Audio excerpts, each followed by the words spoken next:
Assalamualaikum warahmatullahi wabarakatuh. Perkenalkan, nama saya Dwi Andini dengan NPM 2317051025 dari kelas C.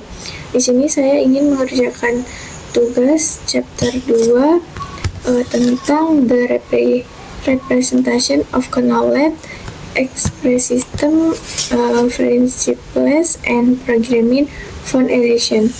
Terus di slide selanjutnya ada apa itu studi kasus logika?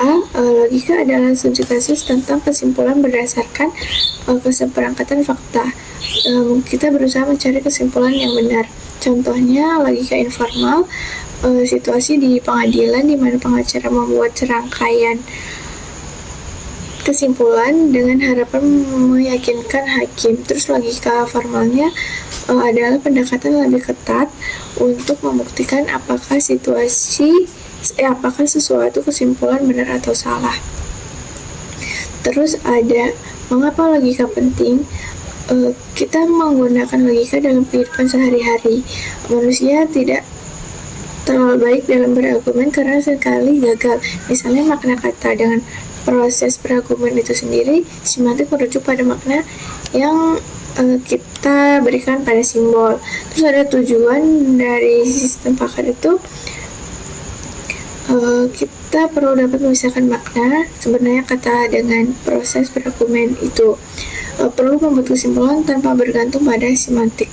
Terus perlu mencapai kesimpulan yang valid berdasarkan faktanya saja. Terus ada pengetahuan PS sistem pakar. Representasi pengetahuan adalah kunci keberhasilan sistem pakar.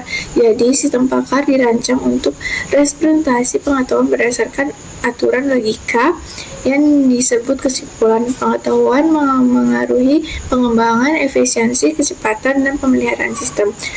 Di sini juga saya sudah mencari referensi dari website tentang representasi pengetahuan. Jadi, representasi pengetahuan itu adalah proses mempresentasikan pengetahuan dalam format yang dapat digunakan oleh komputer. Representasi pengetahuan juga mempunyai konsep fundamental dalam bidang ilmu komputer. Representasi pengetahuan itu melibatkan representasi pengetahuan fakta dalam bentuk simbolik agar komputer dapat memproses secara efisien. Terus, artikel ini juga bekerja berbagai bentuk dan mengapa hal ini penting bagi pemecahan masalah dan kecerdasan buatan AI. Mesin dapat digunakan untuk tugas pemecahan masalah seperti pengambilan keputusan, pemrosesan bahasa alami. Terus juga bagi mesin untuk mempresentasikan informasi bahasa formal, struktur logis, terus seperti ontologi, aturan, rangkaian, program logika, dan lain-lain. Terus di sini juga apa sih yang dimaksud dengan representasi pengetahuan itu? Representasi pengetahuan bisa disebut mengacu pada proses representasi pengetahuan dalam bentuk yang terstruktur dan terorganisasi, merupakan alat penting yang memungkinkan komputer untuk menalar tentang pengetahuan karena melibatkan pengungkapan informasi dan ekspresi semantik dan representatif formal. Terus metode untuk fakta, mengubah antara fakta dan aturan itu membuat inferensi dari fakta dan hubungan tersebut. Terus di sini juga ada 3 cara untuk mewakili pengetahuan.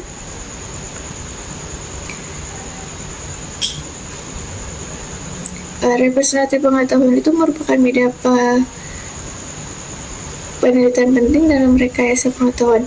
Representasi pengetahuan melibatkan pengenalan dan perorganisasian informasi dalam struktur logis untuk digunakan oleh komputer serta manusia. Representasi pengetahuan dapat dibagi menjadi 3 kategori pengetahuan: representasi pengetahuan, penerapan, dan pengetahuan bentuk.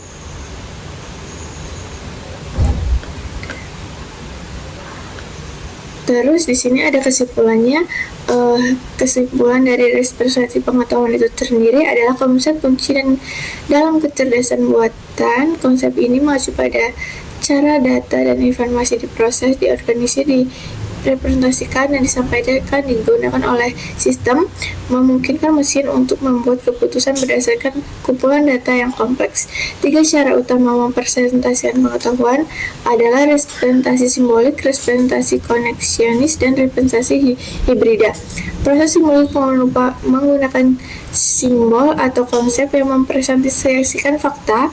Mempresentasikan koneksionis menggunakan jaringan syaraf yang memungkinkan komputer memproses sinyal masuk dan berbagai sumber yang menghasilkan sinyal keluar dapat digunakan sebagai pendukung keputusan.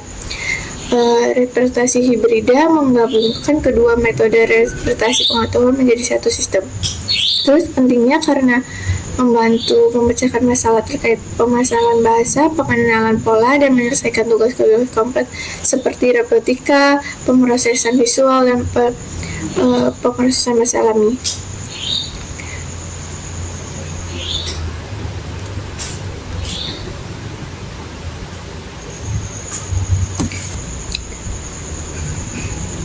Dan di sini juga saya sudah men-searching lagi dari AI tentang representasi pengetahuan sistem pakar adalah cara data dan informasi seorang pakar diolah, diorganisasikan, dan disampaikan dalam bentuk yang bisa dipahami dan dieksekusi oleh komputer agar sistem dapat bernalar dan memecahkan masalah. Kemudian disimpan dalam basis pengetahuan yang terdiri dari fakta-fakta atau kaidah aturan heuristik. Terus ada juga faktanya, informasi mengenai masalah teori dalam suatu bidang atau objek tertentu. Terus ada kaidah heuristik atau kaidah produksi. Informasi berupa jika maka yang menjelaskan bagaimana membangkitkan fakta baru dari fakta yang sudah ada atau cara menganalisis situasi untuk menghasilkan keputusan.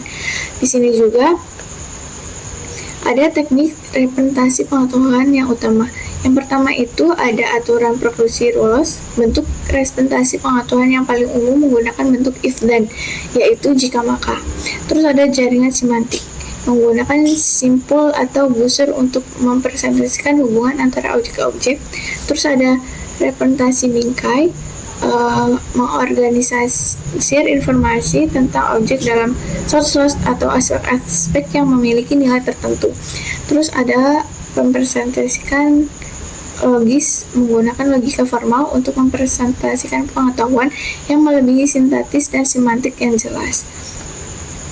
Ada juga tujuan representasi pengetahuan itu membantu struktur memudahkan pengkodean pengetahuan ke dalam pemrograman komputer. Terus memungkinkan mesin komputer juga untuk bernalar, membuat keputusan, dan memahami pola-pola dari kumpulan data yang kompleks. Terus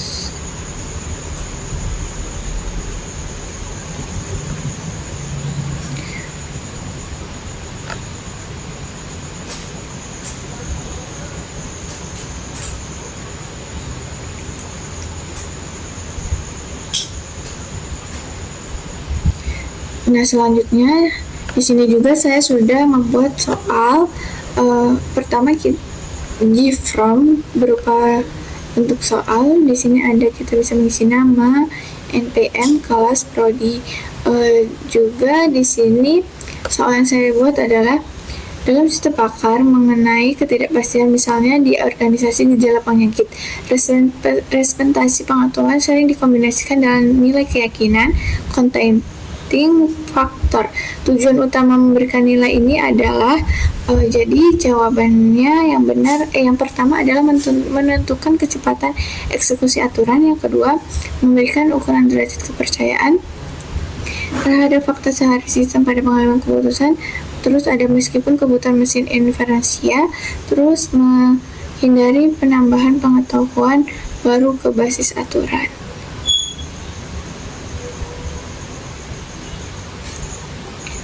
Oke, jadi di sini from yang sudah saya buat, kita bisa mengisi nama dengan nama saya, NPM,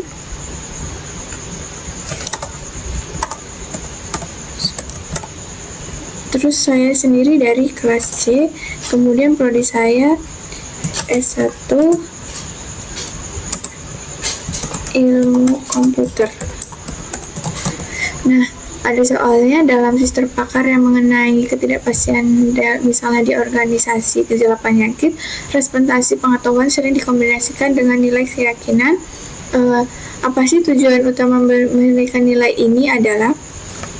Jadi jawaban yang benar adalah memberikan ukuran derajat kepercayaan fakta sehingga sistem dapat mengembalikan keputusan meskipun informasi tidak lengkap. Terus di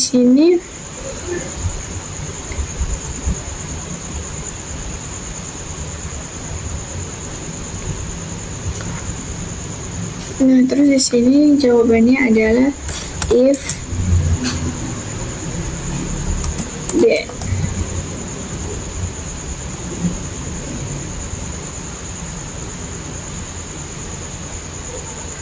Baik, di sini sebutkan dua metode representasi pengetahuan yang umum digunakan dalam sistem pakar, yaitu aturan yang biasa digunakan itu adalah if then dan semantic network. Di sini kita bisa kirim. Mungkin itu saja yang bisa saya sampaikan. Kurang lebihnya saya mohon maaf. Saya akhiri. Wassalamualaikum warahmatullahi wabarakatuh.